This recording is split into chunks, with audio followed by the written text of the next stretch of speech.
Stock trading is the buying and selling of shares of ownership in a company, which are called stocks or shares. When you buy a stock, you become a shareholder in the company and have a claim on a portion of its assets and earnings. The value of a stock can go up or down depending on various factors, such as the company's financial performance, market trends, and investor sentiment.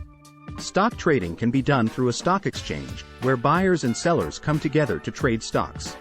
Investors can buy and hold stocks for the long term, or they can engage in short-term trading to try to profit from price fluctuations.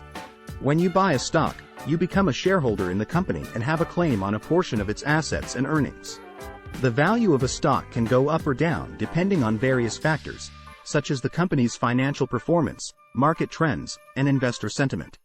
Stock trading can be done through a stock exchange, which is a marketplace where buyers and sellers come together to trade stocks. The most well-known stock exchange in the United States is the New York Stock Exchange, NYSE, but there are also other exchanges such as the NASDAQ and the Chicago Stock Exchange. To buy or sell stocks, you need to open a brokerage account with a brokerage firm. The brokerage firm acts as an intermediary between you and the stock exchange, executing your trades and providing you with access to research and analysis tools. When you buy a stock, you pay the current market price for the shares. When you sell a stock, you receive the current market price for the shares. The difference between the price you paid for the shares and the price you sold them for is your profit or loss. There are different types of stocks that you can buy and sell in the stock market. Here are some of the most common types of stocks. 1. Common stocks. Common stocks are the most common type of stock that investors buy. When you buy a common stock, you become a shareholder in the company and have the right to vote on company matters at shareholder meetings. You also have the potential to receive dividends, which are a portion of the company's profits that are paid out to shareholders. 2. Preferred stocks. Preferred stocks are a type of stock that typically pays a fixed dividend and has a higher priority than common stocks when it comes to receiving dividends and assets in the event of a company's liquidation. However, preferred stocks usually do not have voting rights. 3. Blue chip stocks. Blue chip stocks are stocks of large, well-established companies that have a long history of stable earnings and dividend payments. These stocks are considered to be less risky than other types of stocks and are often used as core holdings in a long-term investment portfolio. 4. Growth stocks. Growth stocks are stocks of companies that are expected to grow at a faster rate than the overall market. These stocks typically do not pay dividends, as the company reinvests its earnings back into the business to fuel growth. 5. Value stocks. Value stocks are stocks of companies that are considered to be undervalued by the market. These stocks typically have a low price-to-earnings ratio and may pay dividends. Value stocks are often sought after by investors who are looking for bargains in the market.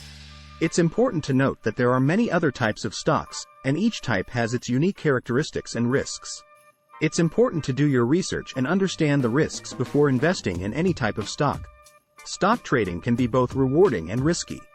Here are some of the risks and rewards of stock trading. Risks. 1. Market risk. The value of stocks can fluctuate based on market conditions, such as changes in interest rates, economic conditions, and political events. This can lead to losses for investors. 2. Company risk. The performance of a company can also affect the value of its stock. If a company performs poorly, its stock price may decline, leading to losses for investors. 3.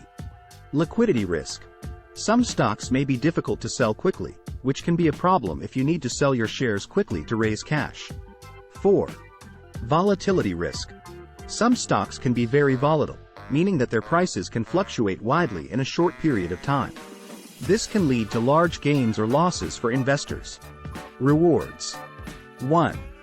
Capital appreciation. If you buy a stock at a low price and sell it at a higher price, you can make a profit. This is known as capital appreciation. 2. Dividend income. Some stocks pay dividends, which are a portion of the company's profits that are paid out to shareholders. This can provide a steady stream of income for investors. 3. Diversification. Investing in stocks can help diversify your portfolio and reduce your overall risk. By investing in a variety of stocks, you can spread your risk across different companies and industries. 4. Long-term growth. Historically, stocks have provided higher returns than other types of investments over the long term. By investing in stocks for the long term, you can potentially grow your wealth over time. It's important to note that stock trading can be risky, and it's important to do your research and understand the risks before investing your money. It's also important to have a long-term investment strategy and not to make decisions based on short-term market fluctuations.